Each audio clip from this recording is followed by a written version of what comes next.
हम सत्संग में आते हैं या तो ध्यान कहीं और घूमता रहता है। 2 घंटे मुश्किल से मिलते हैं। मुश्किल से तो समय मिलता है क्योंकि इधर उधर से कोई घर वालों से आज्ञा लेकर आता है, कोई किसी प्रकार कोई छुट्टी लेकर आता है, और फिर भी सत्संग पूरा नहीं सुनते हो, डोज पूरी ग्रहण नहीं करते हो, या तो लटके आ जाते हैं या यहाँ बैठे भी कोई घर की चिंता रखता है। नहीं, ये 2 घंटे में पूरा सत्संग ही श्रवण करना चाहिए। कई कहते हैं जी हम सत्संग के दौरान सिमरन कर सकते हैं। अरे तेरा गजब हुई हो, सत्संग सिमरन करने का और समय को नहीं तुम्हारे पास। ये 2 घंटे में सिमरन करने का समय मिला तुम्हारे को। ये क्या सिमरन हो रहा है? भगवान की याद ताजा बने रहना भी एक सिमरन ही है। तो वो नाम जो है वो जाप आप सत्संग के बाद कर सकते हो। बहुत समय, 24 घंटे कम नहीं होते। इसमें आप 6 घंटे सो लीजिए, 18 घंटे शेष बचे। इसमें आप 8 घंटे मजदूरी भी कर लीजिए, 10 घंटे कर लीजिए, फिर भी आपके पास पर्याप्त समय है। और मजदूरी सेवा काम करते समय जैसे हम कहीं आते हैं जाते हैं, घूमने फिरने जाते हैं, कोई बस में सफर करते, तो हम स्मरण कर सकते हैं, जाप कर सकते हैं। ऐसा सिंपल वे बताया परमात्मा ने, बहुत ही साधारण सी विधि है।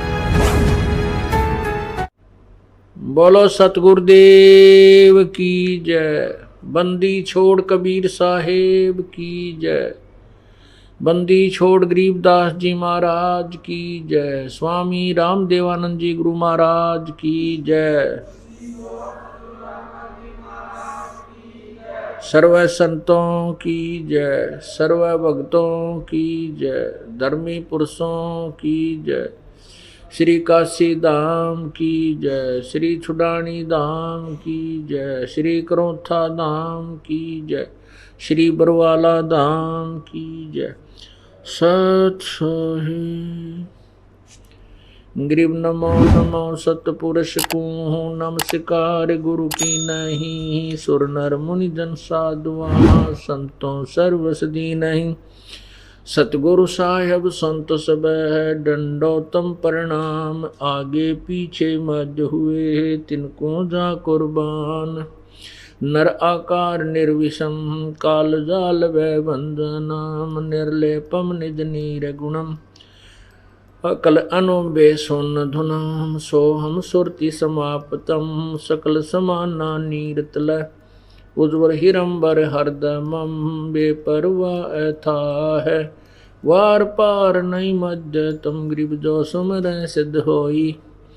गणनायक गलता ना करो अनुग्रह सोई। पारस पद परवाना आदि गणेश मनाऊं। गणनायक देवन देवा चरण कमल लौलाऊं। आद्य अंत करु सेवा परम शक्ति संगीतम। रिधि सिद्धि दाता सोई। अवगत गुण अतीतम सतपुरुष निर्मोही। जगदम्बा जगदीशम मंगल रूप मुरारी। तन मन अर्पों शीसम भक्ति मुक्ति भंडारी। सुर नर मुनि जन ध्यावै ब्रह्मा विष्णु महेशा। शेष शेष मुख गावै पूजय आद्य गणेशा। इंद्र कुबेर सरीखा वरुण धर्म राय ध्यावै। समर्थ जीवन जी का मन इच्छा फल पावे। 33 कोटि अदारा ध्यावै से 88 उतरे बहु जल पारा। कट है यम की फांसी 33 कोटि अदारा। ध्यावै से 88 उतरे भव जल पारा। कट है यम की फांसी। सत सही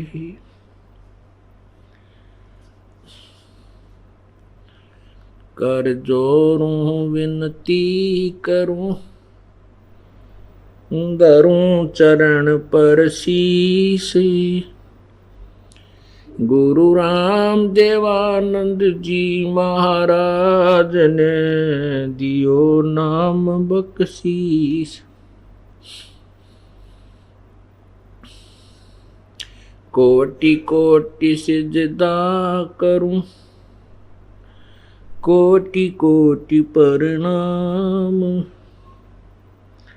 चरण कमल में राखियो मैं बांदी जाम गुलाम। अवगुण किए तो बहुत किए करत न मानी आर। बावे बंदा बख्श दियो बावे गर्दन उतार।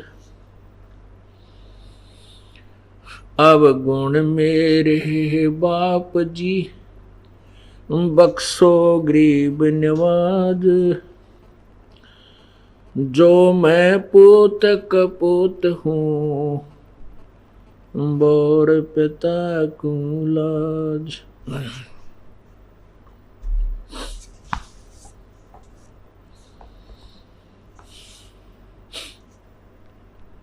जय इब के सतगुरु मिलाए सब दुख आँखों रोए। चरणों ऊपर शीस रखूं कहूँ जो कहनी हो।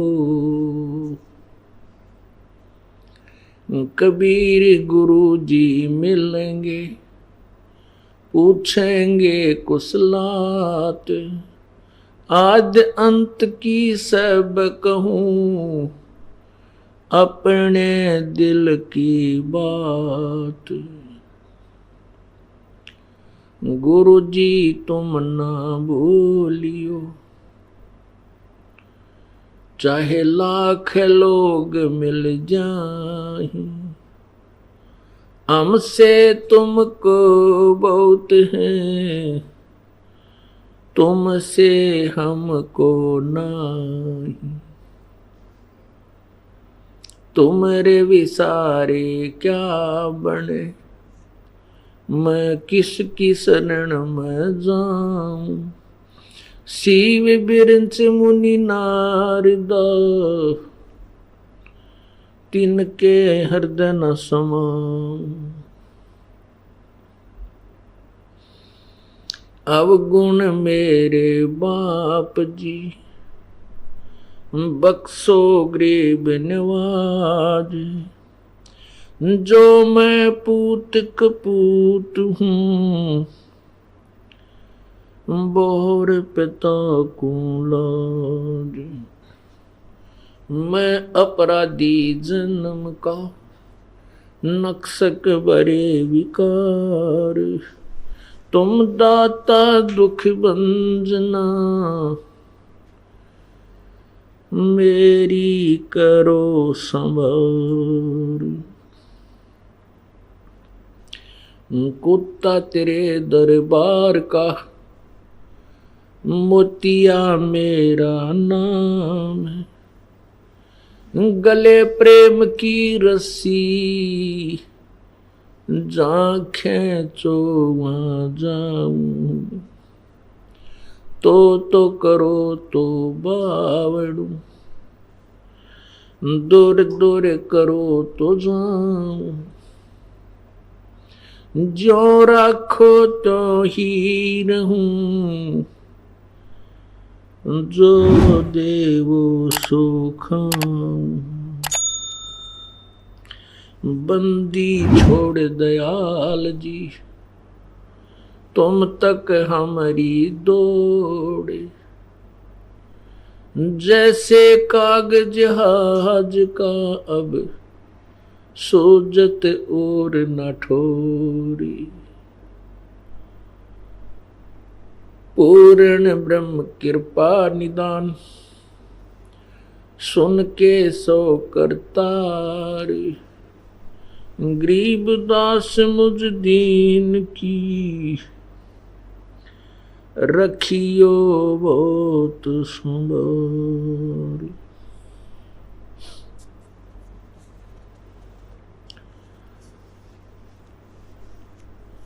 मानुष जन्म दुर्लभ है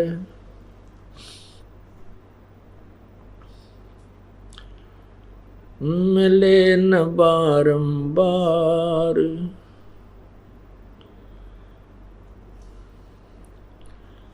तरवर से पत्ता टूट गरे वो बोहर न लगता डार।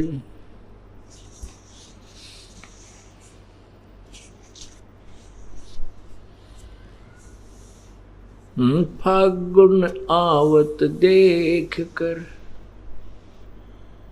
बन रोवे मन माही। ऊंची टहनी पात थे अब पीले हो जाए।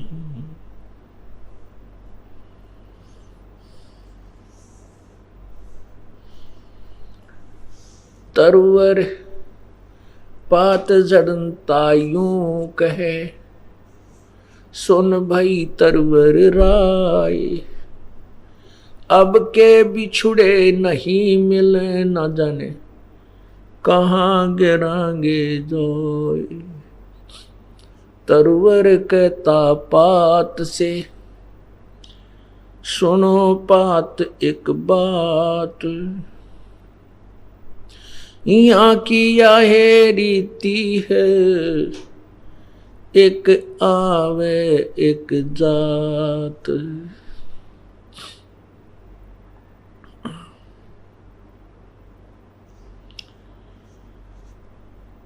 जिन हर की चोरी करी गए राम गुण भूले। ते विधना बागुल किए रहे उर्द मुख झूली।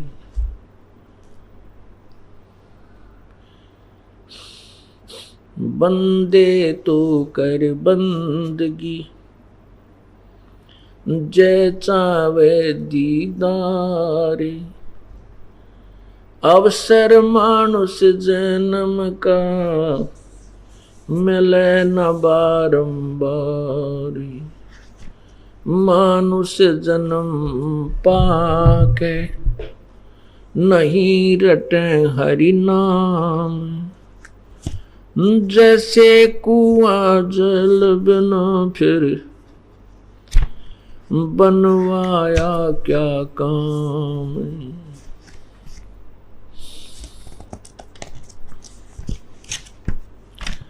राम रटत कोडी भला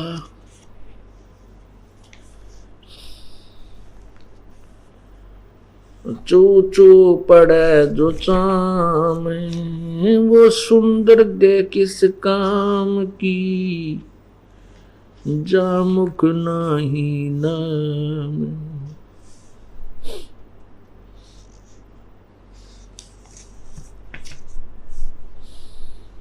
लूट सको तो लूटियो लूट सको तो लूटियो राम नाम की लूटे। पीछे फिर पछताओगे प्राण जाएंगे छूट।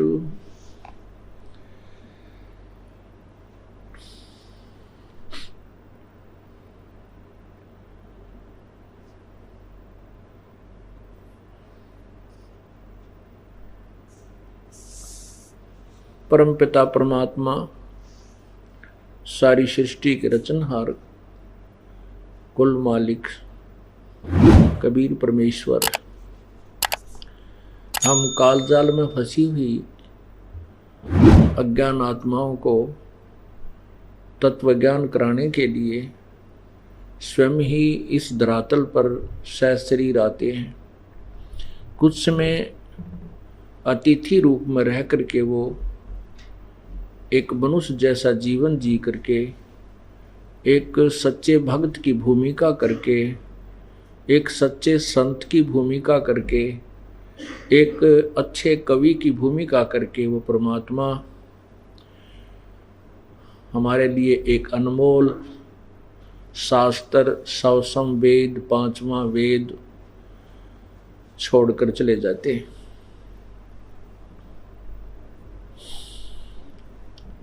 अब हमने जो परमात्मा यहाँ आकर के अपने उपदेश अपना आदेश संदेश जो हमें देकर चले गए थे उसको हमने परमेश्वर को ही मानना, उसको परमेश्वर ही मानना चाहिए, क्योंकि परमात्मा आए थे, उन्होंने जो कुछ कहना सुनना था, हमारे को जो दिशा निर्देश देना था वो देकर चले गए।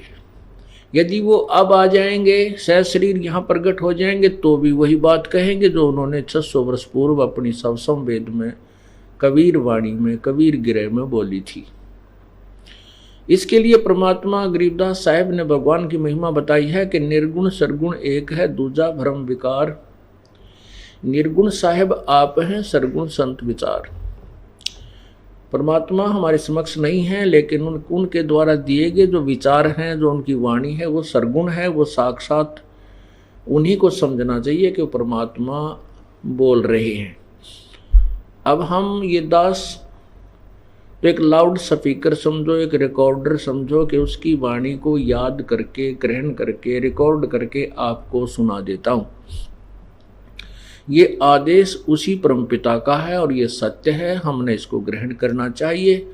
उसके विषय में कहा कि ये बातें कहन सुनने तक सीमित नहीं रखनी है, ये कर पाड़ने की है, अर्थात इनके ऊपर हमने अमल करना है, इनके ऊपर हमने चलना है, अनुसरण करना है, उनके एक एक दिशा निर्देश का पालन करना है। वो हमें क्या बताते हैं, ना जाने कितने प्रमाण दे करके, ना जाने कितने उदाहरण दे करके, ना जाने कितने प्रकार की कथाएं सुना करके हमारे इस माया के नशे को उतारते हैं। कबीर परमात्मा कहते हैं, इस माया ने सभी को नशा कर रखा है, सब मदहोश हैं, इनको पता नहीं तुम कौन हो, कहाँ पड़े हो, कहाँ से आए हो, कहाँ जाना है। ये इस झूठे सुख को और यथार्थ सुख मानकर इसी के ऊपर गाटा जोड़ रखा है। क्या बताते हैं, झूठे सुख को सुख कहे ये मान रहा मन मोद, ये सकल चबीना काल का, कुछ मुख में कुछ गोद। कबीर ये माया अटपटी, सब घट आने अड़ी, किस किस को समझाइए ये तकुए मांग पड़ी। काल भगवान ने अपने प्रत्येक ब्रह्मांड रूपी कूप में, कुएं में अनतोली बगैर किसी पैमाइश के भांग डाल रखी है, माया की भांग डाल दी, और हम सभी इसी कुएं का जल पान कर रहे हैं, और जिस कारण से हम सभी को वो माया का नशा हुआ पड़ा है। उस नशे को उतारने के लिए ये एंटीबायोटिक टेबलेट्स अर्थात परमात्मा की ये अमृतवाणी आपको कानों के माध्यम से ये इंजेक्शन लगाए जाते हैं। जिन पुण्यात्माओं को नशा कम है उनका शीघ्र असर हो जाता है, वो शीघ्र जाग जाते हैं, और जिनके ऊपर माया का नशा ज़्यादा बन गया है उनको थोड़ा समय लगेगा, लेकिन विधि यही है, तरीका यही है कि सत्संग सुने, इस वाणी को कानों के माध्यम से पूर्ण रूप से अंदर जाने दे। जैसे एक डोज होती है, डॉक्टर इंजेक्शन सिरिंज में भर के जो दवाई डालता है वो पूरी ही दवाई अंदर जानी चाहिए, तभी वो अपना काम करेगी। हम सत्संग में आते हैं या तो ध्यान कहीं और घूमता रहता है, 2 घंटे मुश्किल से मिलते हैं, 3 दिन सत्संग होता है, 10 घंटे का सत्संग होता है 3 दिन में, और महीने में 6 दिन सत्संग होता है 60 घंटे। और इसके अतिरिक्त आपके पास कितने घंटे हैं जिनमें आप कुछ भी सोच सकते हो, कुछ भी काम कर सकते हो, खाते हो, पीते हो, सोते हो, ना जाने कि कितनी सोच सोचते हो। तो वो बतेरी सोचने के लिए इस मन को उस समय लाए रखा है। लेकिन सत्संग के मुश्किल से तो समय मिलता है, क्योंकि इधर उधर से कोई घर वालों से आज्ञा लेकर आता है, कोई किसी प्रकार कोई छुट्टी लेकर आता है, और फिर भी सत्संग पूरा नहीं सुनते हो, डोज पूरी ग्रहण नहीं करते हो, या तो लटके आ जाते हैं या यहाँ बैठे भी कोई घर की चिंता रखता है। नहीं, ये 2 घंटे में पूरा सत्संग ही श्रवण करना चाहिए। कई कहते हैं जी हम सत्संग के दौरान सिमरन कर सकते हैं। अरे तेरा गजब हो, सत्संग करने का और समय को नहीं तुम्हारे पास, ये 2 घंटे में सिमरन करने का समय मिला तुम्हारे को।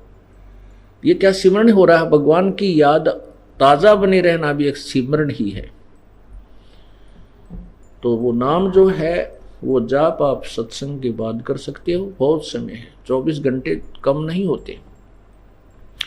इसमें आप 6 घंटे सो लीजिए, 18 घंटे शेष बचे। इसमें आप 8 घंटे मजदूरी भी कर लीजिए, 10 घंटे कर लीजिए, फिर भी आपके पास पर्याप्त समय है। और मजदूरी सेवा काम करते समय जैसे हम कहीं आते हैं जाते हैं, घूमने फिरने जाते हैं, कोई बस में सफर करते, तो हम श्रवण कर सकते हैं, जाप कर सकते हैं। ऐसा सिंपल वे बताया परमात्मा ने, बहुत ही साधारण सी विधि है। तो परमात्मा हमें बता रहे हैं कि झूठे सुख को सुख कहे ये मान रहा मनमोद, ये सकल चबीना काल का, कुछ मुख में कुछ गोद। ये सभी काल आहार है। 1 लाख मानव शरीरधारी प्राणियों को ये काल भगवान प्रतिदिन आहार करता है, खाता है।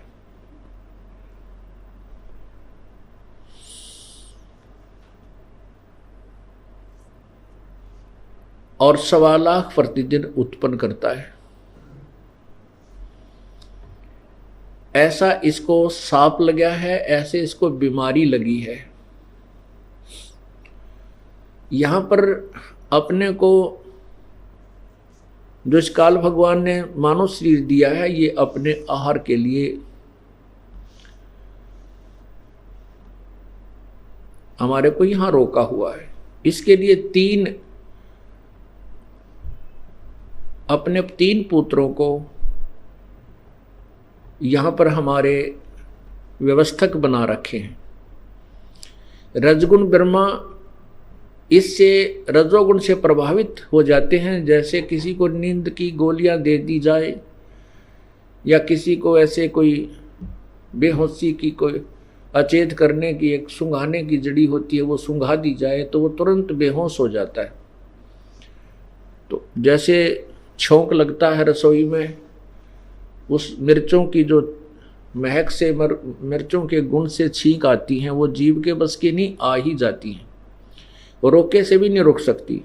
ऐसे ही इस काल भगवान ने अपने 3 पुत्रों के अंदर एक ऐसे गुण भर दिए जिनका प्रभाव निराकार रूप में, अदृश्य रूप में हमारे ऊपर प्रभावित करता रहता, हमारे ऊपर अफेक्ट करता रहता है।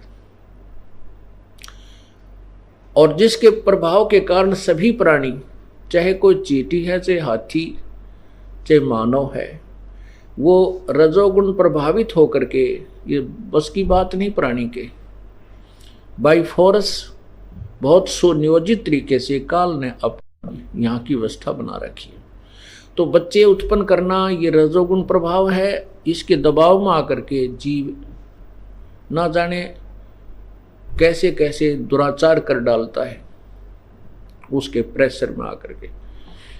और फिर रजोगुण प्रभावित होकर ही यहाँ की सुख सुविधाओं की, जैसे कार, कोठी, बंगले, बड़ी काफ़ी ज़मीन हो, बड़ा लंबा चौड़ा पार्क हो, किताब फार्म हो, हाँ, ऐसे बनाने की जो नियत है, जो ऐसी हमारे अंदर इच्छा है, ये भी रजोगुण के कारण ही है। फिर सतोगुण श्री विष्णु जी, इनके अंदर जो गुण भर रखा है सतोगुण का, वो आपस में मोह ममता, संपत्ति में, पोते पोतिया में, बेटा बेटी में, आपस में, पति पत्नी में, भाई बहन में, ये ऐसा मोह है कि कोई, क्योंकि मृत्यु तो यहाँ होती रहती है। और फिर देखो क्या हाल हो जाता, हमारे टक्कर मार मार कर रोते हैं और बहुत समय तक हम उसकी याद भुला नहीं पाते हैं।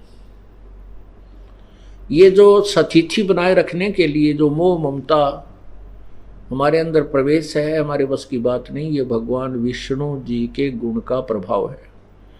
क्रोधित हो जाना, 1 मिनट में ना जाने क्या झगड़ा हो जाए कि बाप बेटे को मार डालता है, बेटा बाप के लठ मार देता, उसकी मृत्यु हो जाती है। और फिर प्रलय रूपी बहुत सी क्रियाएं हैं जो भगवान शंकर वो तमोगुण युक्त करा बना दिया, वो करता है।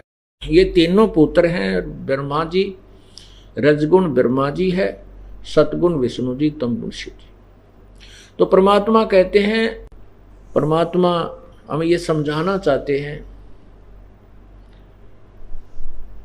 कि तुम इस झूठे सुख को सुख कह रहे हो, इस झूठे सुख को सुख कहे, ये मान रहा मनमोद, ये सकल चबीना काल का, कुछ मुख में कुछ गोद। 1 लाख तो कल खा लिए, 1 लाख की आज तैयारी, 50-60 हजार तो मार लिए होंगे अब से पहले उसने। और उसके बाद बाकी जो हम अपने बच्चे समझ रहे हैं, अपना भाई बहन समझते हैं, माता पिता, ये हमारे साथ बहुत बड़ा धोखा किया हुआ है। और हम आपस में एक दूसरे से दूर भी नहीं होना चाहिए और हो भी नहीं सकते, क्योंकि हम तो काल के जाल में, काल के घेरे में बंद हैं। हम काल के घेरे में बंद हैं और इस में हम आपस में भी एक दूसरे के साथ खेचपतानी करके, झगड़े करके तो और ज़्यादा दुखी हो जाते हैं। इसलिए हमने आपस में प्रेम से रहना चाहिए और यहाँ से छूटने का प्रयत्न करना चाहिए। जो तरीका विधि परमेश्वर ने आके बताई है उसको पूर्ण रूप से अप्लीकेबल करना चाहिए, उसको पूर्ण रूप से हमने अमल में लाना चाहिए ताकि हमारा पीछा छूटे। अब कितनी बार सुनाया जाता है कि कोट जन्म तन भ्रमत हो गए, कुछ ना हाथ लग्या रे, कुकर सुकर खरबा बोरे, कौआ हंस बगारे।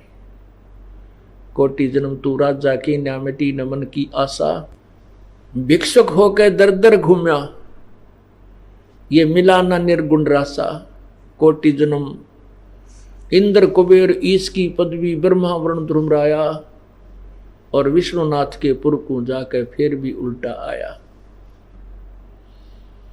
असंग जन्म तो मरत्या हो गए, जीवित क्यों ना मरे रे, और 12 मद मैल मठ बोरे, बहुर न दे धरे रे। दोजक कहते हैं नरक को और बहिष्ठ कहते हैं स्वर्ग को। दोजक भीष्ट सभी ते देखे, दोजक नरक और बहिष्ठ स्वर्ग। अच्छे सा अच्छी यहां पर पुण्य किए तो स्वर्ग चले गए और साथ में पाप भी भोगने पड़ते हैं जब तक हम पूर्ण परमात्मा कबीर परमेश्वर की शरण में विधिवत नहीं आते, उनके द्वारा भेजे हुए पूर्ण संत की शरण ग्रहण नहीं करते। और जब तक हम पूर्ण मर्यादा में नहीं रहते तब तक हमें दोनों ही पुण्य और पाप भोगने पड़ते हैं। जिस समय हम पूर्ण परमात्मा की शरण ग्रहण कर लेते हैं पूर्ण संत के माध्यम से और मर्यादा में रहते हैं, तो फिर हमारे पाप नष्ट हो जाते हैं। जब ही सत्यनाम हृदय धरो, भयो पाप को नाश, और मानो चिंगारी अग्नि की भाई पड़ी पुराने घास। ऐसे हमारे पाप नष्ट हो जाते हैं जैसे सूखे बहुत बड़े ढेर में सूखे घास में एक ही माचिस की तिल्ली यानी एक अग्नि की चिंगारी लगा दी जाए, वो सबको जलाकर सभा कर देता है, राख देता है। ऐसे ही पूर्ण परमात्मा का विधिवत प्राप्त सतनाम हमारे पूर्व संचित कर्मों को नष्ट कर देता है, नाश कर देता है, पापों का नाश कर देता है। पाप बहुत प्रकार के होते हैं, कुछ पाप दान से नष्ट होते हैं, कुछ सत्संग श्रवण करने से, ज्ञान यज्ञ से होते हैं, कुछ हवन यज्ञ से होते हैं, कुछ पाप प्रणाम जो हम प्रणाम करते हैं दंडवत, इस प्रणाम से होते हैं। तो कुछ धर्म से होते हैं, जैसे हम धर्म भंडारा करते हैं, यहाँ अखंड भंडारा चलता है, भगवान का सदा व्रत चल रहा है। इसमें जिसका भी 10 रुपये, 20 रुपये, 100 रुपये, 1000, 2000, 10,000 का जितना सहयोग है वो धर्म यज्ञ में भी उनको लाभ मिलता है। तो ऐसे भी हमारे पाप क्षीण होते हैं। यजुर्वेद अध्याय नंबर 8 के मंत्र 13 में स्पष्ट किया है कि परमात्मा पूर्ण ब्रह्म अपने साधक के चाहे साधना, यानी साधना का अर्थ होता है सभी मजदूरियां, जैसे 500 यज्ञ और सिमरण, ये सभी करने वाले के, चाहे कोई संत करे चाहे जनसाधारण करे, सभी के पाप को नष्ट कर देता है। अपने किए को पिता, चाहे पिता करे चाहे पुत्र करे, कोई भी करे, यानी साधना सच्चे दिल से जो भी करता है उसके घोर पाप को भी परमात्मा पूर्ण ब्रह्म नष्ट कर देता है, नाश कर देता है। चाहे वर्तमान में किए हैं चाहे आगे, आगे तो हम करेंगे ही नहीं। इसलिए दोजक बहिष्ठ सभी ते देखे, राजपाट के रसिया, पुण्य किए स्वर्ग में, तप किया राज प्राप्त किया, फिर 84 लाख योनियों में, और फिर साथ में नरक के अंदर भी आपको कष्ट उठाना पड़ा। दोजक बहिष्ठ सभी ते देखे, राजपाट के रसिया,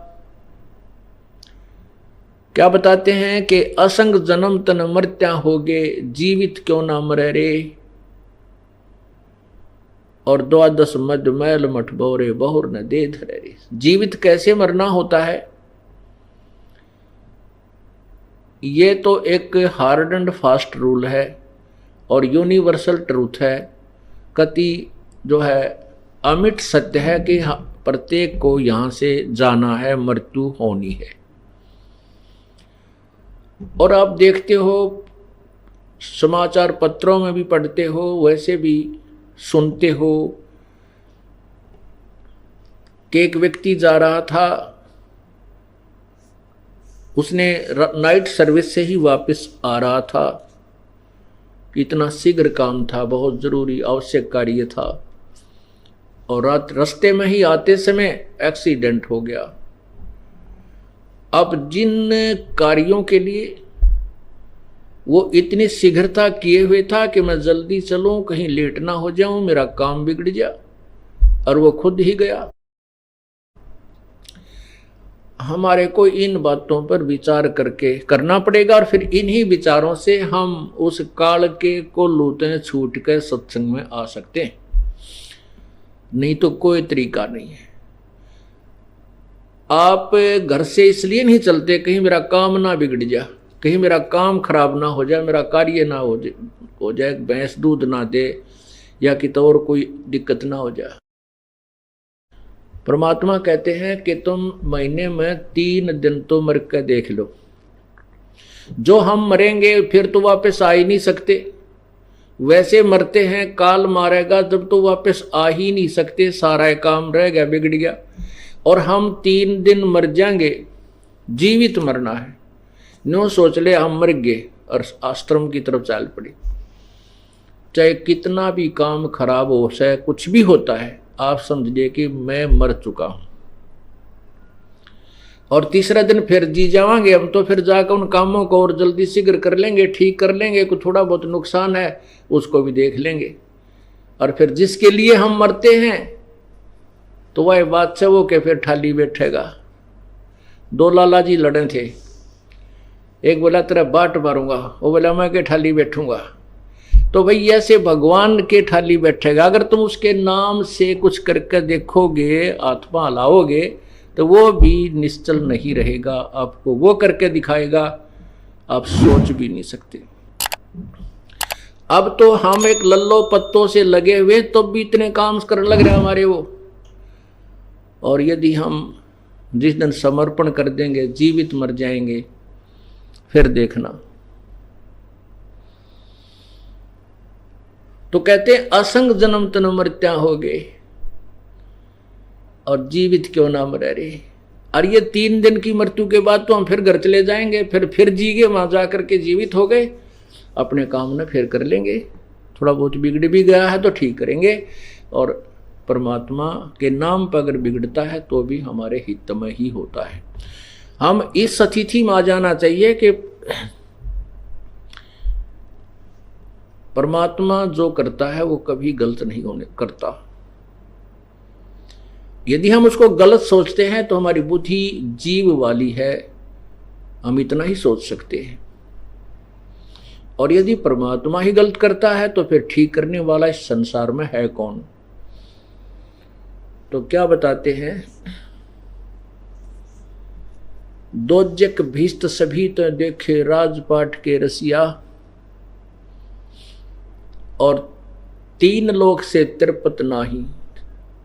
3 लोक भी यदि इस मन को जीव को दे दे, इसको फिर भी तिरपति नहीं है, इसको फिर भी संतुष्टि नहीं है।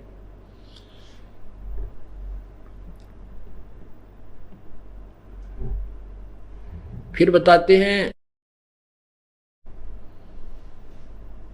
सतगुरु मिले तो इच्छा मिटे। कोई संत मिले, सतगुरु मिले, सच्चा संत मिले तो ये इच्छाएं समाप्त करे, जिसके कारण हम काल के जाल में फंसे रहते हैं।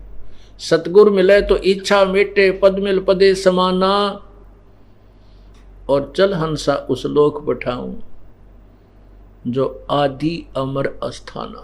ओए होए, आदि सदा का, कभी नष्ट नहीं होता, अमर स्थान, वो अमर स्थान, सत्यलोक, सच्चा लोक, सतलोक, अविनाशी स्थान।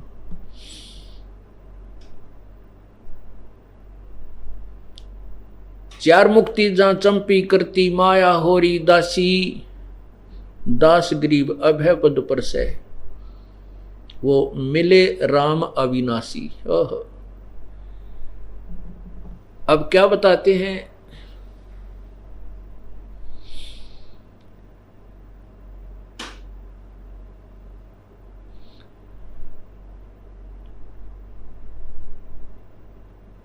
पात झड़ता न्यू कहे सुन भई तरवर राय, अब के बिछुड़े ना मिल न जाने कहां गिरांगे जाए। जैसे पतझड़ से पहले, बसंत ऋतु से पहले वृक्षों के पत्ते मस्ती मार रहे होते हैं, हवा के साथ फटफट फटफट बड़े आनंद से रह रहे होते हैं। और जब ही बसंत ऋतु आती है, उसको पतझड़ भी बोलते हैं, वो पतझड़ ऋतु आती है तो पीले होकर के वो पत्ते टूट टूट कर गिरने लग जाते हैं। परमात्मा उदाहरण देते हैं कि ये मनुष्य शरीर एक दिन आपका ऐसा जाएगा, और आप जब अपने परिवार को त्याग कर चलोगे तब क्या आपके मन में होगी। पात झड़ता न्यू कहे सुन भई तरवर राय, अब के बिछुड़े ना मिले ना जाने कहां गिरांगे जाए। जैसे पत्ता गिर रहा है वृक्ष से टूटकर, वो कह रहा हो कि भाई हे तरवर राज, हे वृक्षराज, अब चले हम तो, हमारी अलविदा, और पता नहीं कहाँ गिरेंगे, किसी गंदे नाले में पड़कर सड़ेंगे या किसी पशु पक्षी के, किसी पशु के पैर के नीचे आकर कटेंगे।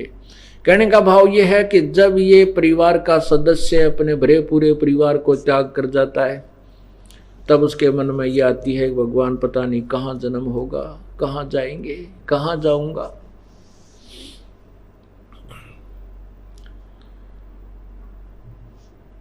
और जाऊंगा तो फिर वहां क्या होगा। परमात्मा कहते हैं कि हिड़की दे दे रोएगी सुरता जब तू चल लेगी अकेली। इस पूरे परिवार को त्याग कर जब तू आत्मा, ये जीव, तू यहाँ से चलेगा, जब पछाड़ खा रोएगी, डकरा डकरा कर रोएगी, रोएगा कि मेरा भाई रह गया, मेरी बहन रहेगी, मेरा पति, मेरा पत्नी, मेरी संपत्ति, मेरी कार, मेरी कोठी। भगवान याद दिलाते हैं कि ये झूठे सुख को सुख कहे। ये माया जगदीश की अपनी कहे गंवार, दोजक धक्के खावेगा नाहक बहे बेगार। ये माया तो पूर्ण परमात्मा ने की दी हुई है, इस काल ने तपस्या करके प्राप्त की है, और इसको तू अपनी मान रहा है। ये माया तेरी नहीं, तू अपनी कहे गंवार। जब यहाँ अब तो हम सब कुछ अपना मान रहे हैं, ये मकान मेरा है या कोठी मेरी है, ये कार मेरी है या बेटा मेरा है, बेटी मेरी है। और जब ये शरीर छूट जाता है, जब ले जाना एक आध दिन उठा के सुई ले जाके दिखा दे, अपनी नहीं है, हमारे को यही भूल लगी है। इसी भूल को तोड़ने के लिए परमात्मा, इसी भूल को मिटाने के लिए परमात्मा ये ना जाने कितने वचन सुनाता है।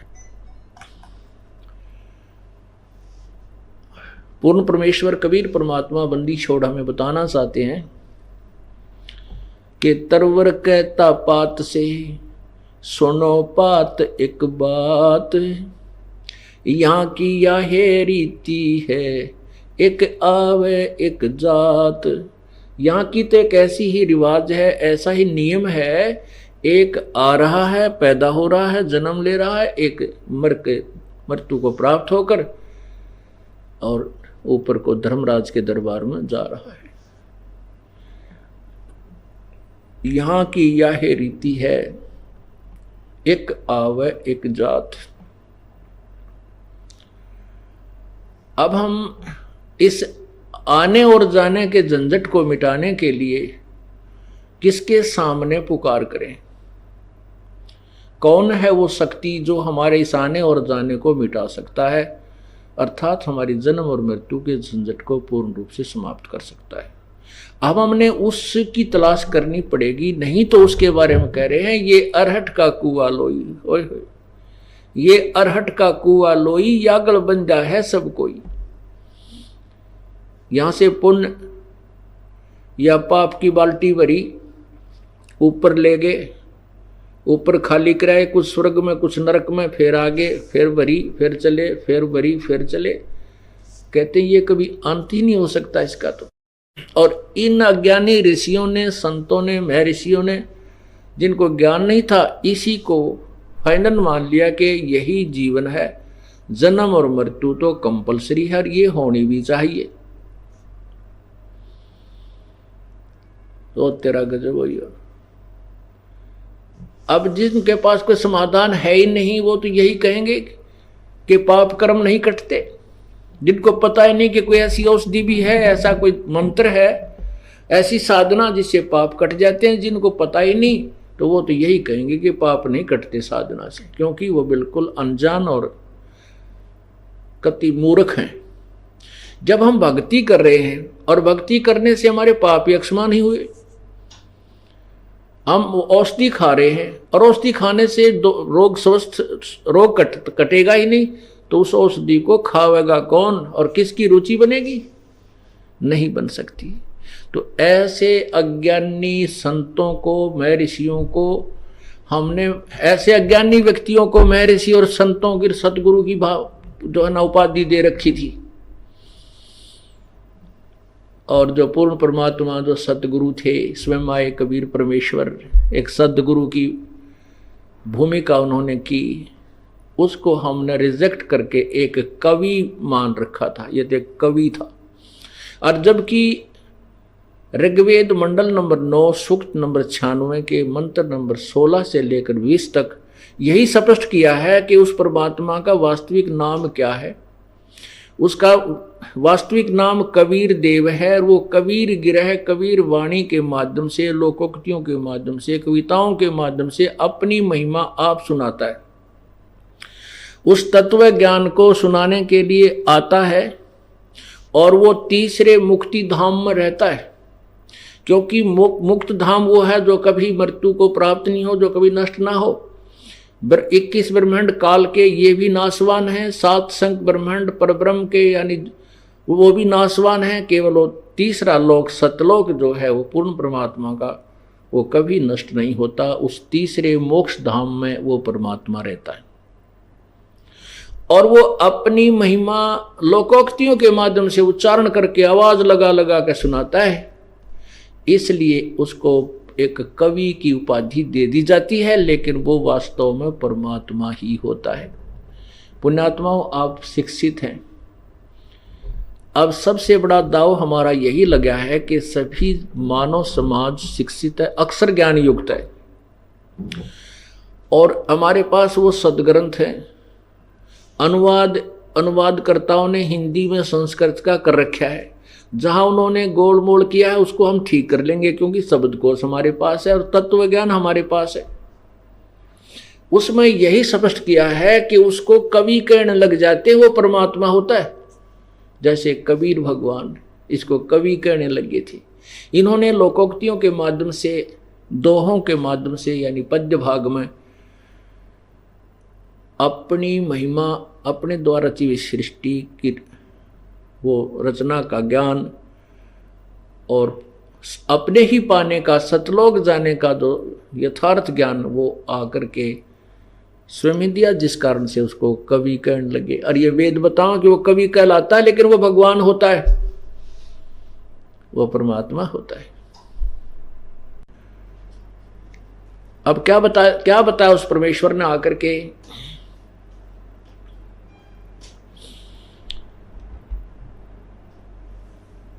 कि झूठे यहाँ की यह है रीति है, एक आवे एक जात, इस आने और जाने का मेरा मेटो आवन जान या करियो मेरे जरासी।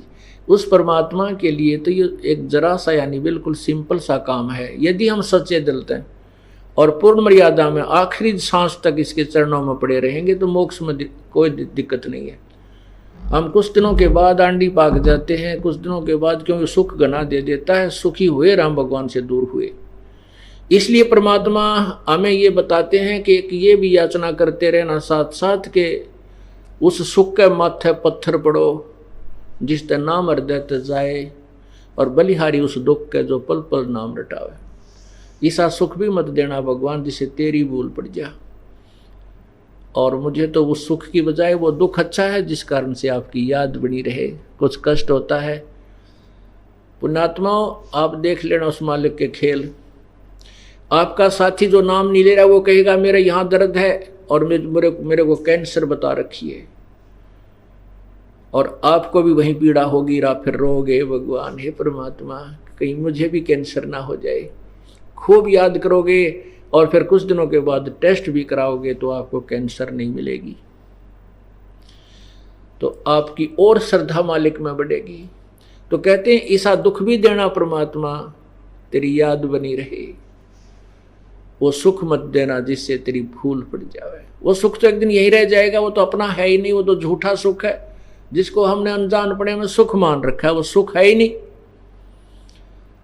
अब इस आने और जाने के झंझट को कौन मिटा सकता है, इसके ऊपर थोड़ा सा विचार करते हैं।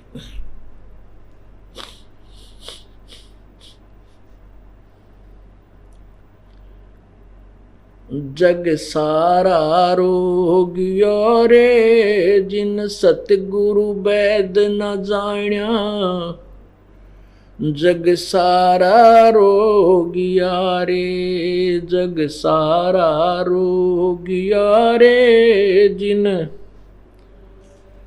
जाण्या, जग सारा रोगिया रे।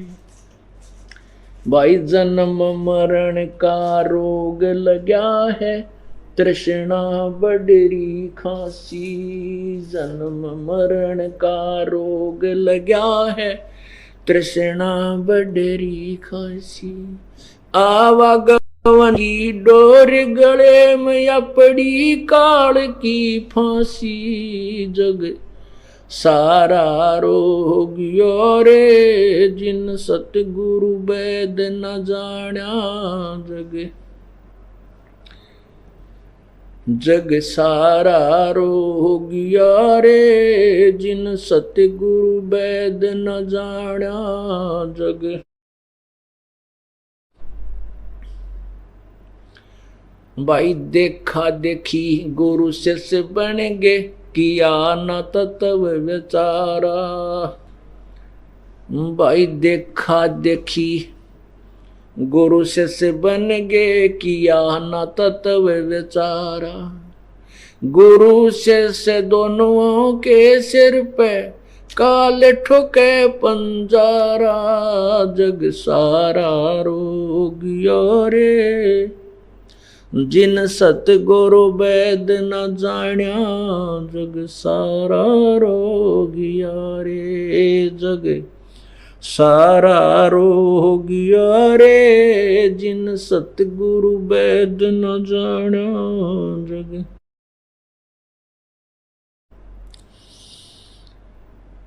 जग सारा रोगिया रे, जिन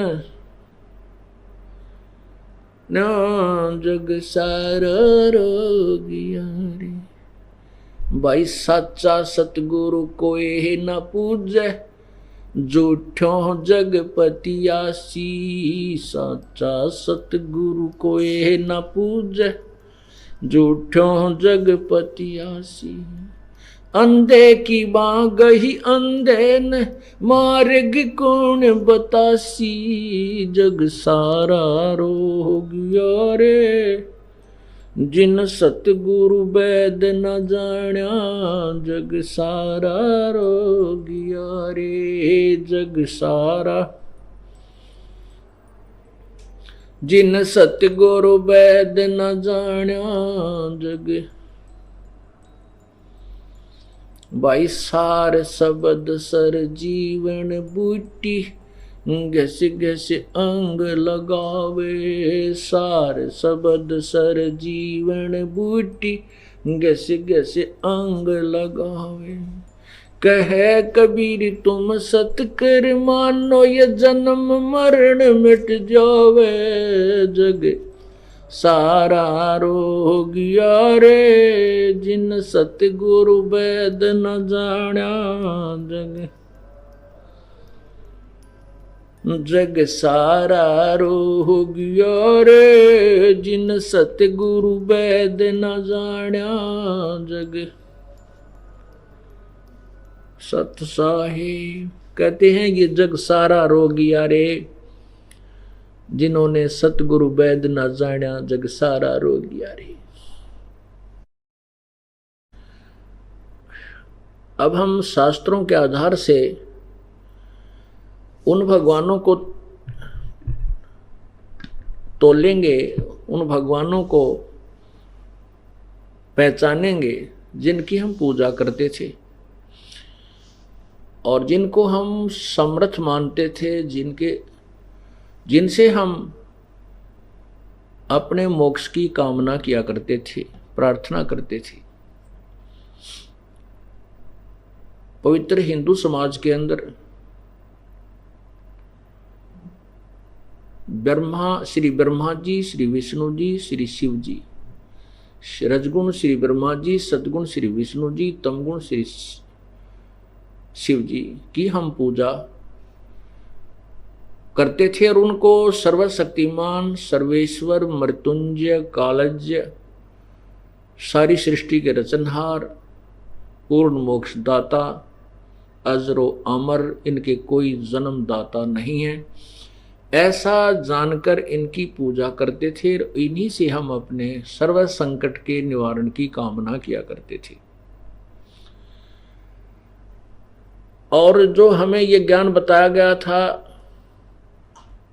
वो मार्गदर्शक ऋषि, महर्षि, संत, मंडलेश्वर, सतगुरु कहलाने वाले वो नकली, वो हमें बताया करते थे कि हम वेदों के अनुसार से आपको ये ज्ञान बता रहे हैं। वेदों में तीनों देवताओं को ही पूर्ण परमात्मा लिखा है। और साथ में पुराणों का भी सहयोग लेते थे कि शिव पुराण में शिव जी के बारे में बताया है, विष्णु पुराण में विष्णु जी के बारे में बताया है, और ब्रह्मा पुराण में ब्रह्मा जी के विषय में बताया है। देवी पुराण में भी ऐसा ही लिखा है, मार्कंडेय पुराण में लिखा है, पुराण में लिखा है। ठीक है, पहले तो हमारा जो पूर्वज थे वह शिक्षित थे, अक्षर ज्ञान नहीं था। अब जब हमें ज्ञान हुआ और परमात्मा ने ये आंखें बना दिया, ज्ञान वाली आँखियाँ हमारी बन गई। अब उन आँखों के, हमारी जो आँखें बनी हैं, ज्ञान वाली आंखें हमें मिली हैं, उनको उनसे देखा और उस अज्ञान के अंधेरे के अंदर जाकर देखा तो पाया कि ब्रह्मा विष्णु महेश ये तो नासवान है, ये सर्वेश्वर नहीं है, ये वासुदेव नहीं है, सर्वव्यापक सर्प के मालिक नहीं है। इन्हीं की जन्म पत्रियों में, इन्हीं की जन्म कुंडलियों में, इन्हीं की हिस्ट्री यानी कहानियों में, इन्हीं भगवानों की जो जीवन लीलाओं में लिखा है, ये स्वयं स्वीकार करते हैं कि हम अविनाशी नहीं हैं, हम तो नासवान हैं।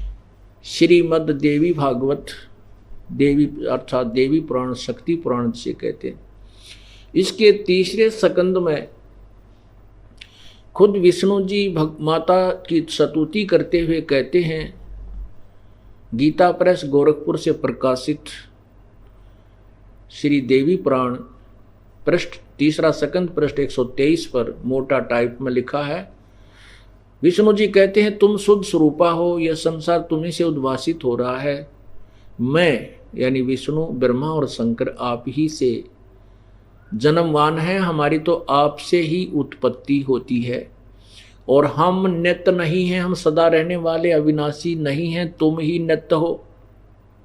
शंकर भगवान भी कहते हैं कि हे माता, यदि ब्रह्मा और विष्णु आप ही से के पुत्र हैं, आपसे जन्मे हैं, तो क्या तमोगुणी लीला करने वाला शंकर में आपकी संतान नहीं हुआ? अर्थात मुझे भी जन्म देने वाली तुम ही हो। इससे सिद्ध होगा कि तीनों नासवान हैं, इनके जन्म मृत्यु होती है। देवी दुर्गा इनकी माता है और ज्योति निरंजन काल, जिसको ब्रह्म भी कहते हैं, क्षर पुरुष भी कहा जाता है, ये इनका पिता है।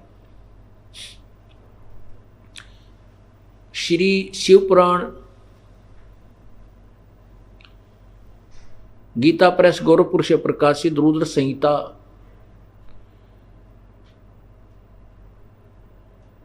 पृष्ठ 100 से लेकर 110 तक स्पष्ट किया है कि सदाशिव यानी काल ब्रह्म ने, काल रूपी ब्रह्म ने अपने शरीर के अंदर से एक शक्ति उत्पन्न की, एक स्त्री उत्पन्न की अपने शरीर से, और वही प्रकृति अष्टांगी जिसकी 8 भुजाएं हैं और त्रिदेव जननी यानी तीन देवताओं के माता ब्रह्मा विष्णु महेश की माता कहलाई है। और फिर लिखा है कि इस काल रूपी ब्रह्म ने इस शक्ति को साथ लेकर के दुर्गा को अपनी पत्नी रूप में रख करके एक ब्रह्मलोक में काशी नामक स्थान की रचना की और वहां इन दोनों ने 3 स्थान बनाए, रजगुण प्रधान, सतगुण प्रधान और तमोगुण प्रधान, और वहां पर 3 पुत्रों की उत्पत्ति की। और जो पुत्र उत्पन्न हुआ उसका एक का नाम विष्णु रखा, एक का ब्रह्मा रखा और एक का रुद्र महेश रखा। ये स्पष्ट हो गया इन्हीं के द्वारा, इन्हीं की लिखी, इन्हीं की जीवनी में लिखा है कि इनकी माँ दुर्गा है, पिता ज्योति निरंजन सदाशिव कहो, काल कहो, ब्रह्म कहो। ये काल रूपी ब्रह्म सदाशिव ये इनका पिता है और ये अजर अमर नहीं है, ये नासवान है। जब ये स्वयं ही नासवान है तो हमें कैसे अविनाशी पद प्राप्त करा सकते हैं? नहीं।